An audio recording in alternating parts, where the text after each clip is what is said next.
Écoutez, je pense que ça oscille entre 40 et 60% selon les titres, selon les années. Évidemment, quand on a un énorme best-seller, comme ça peut être le cas de Rosa Candida, la part de la librairie indépendante baisse un peu à 40. Quand on est sur une année courante, on est plus proche des 60.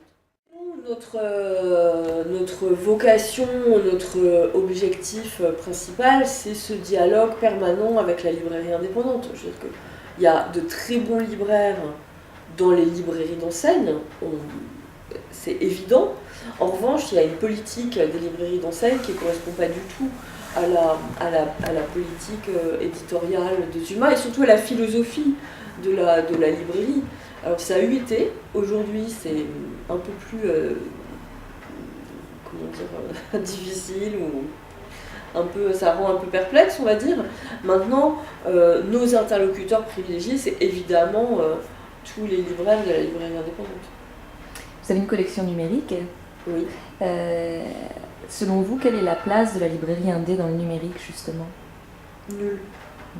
Maintenant, est-ce que la place de la librairie indépendante, à mon avis, est quasi nulle, mais nulle au sens qu'il y a vraiment on doit vendre 2 livres par mois chez un libraire indépendant. Ceci dit, si on vend 2 livres numériques par mois en librairie indépendante, on en vend 100 en librairie.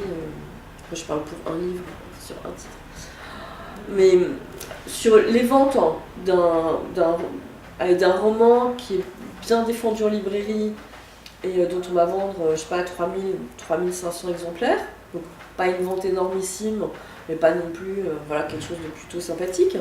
Peut-être qu'on va vendre 100 exemplaires numériques, dont 10, 15, 20 en librairie indépendante, donc très peu de choses. Mais très peu de choses dans un contexte qui est lui-même très peu de choses. Donc, en fin de compte, on publie des livres en numérique. Je pense que c'est important de savoir comment ça marche, comment ça fonctionne, de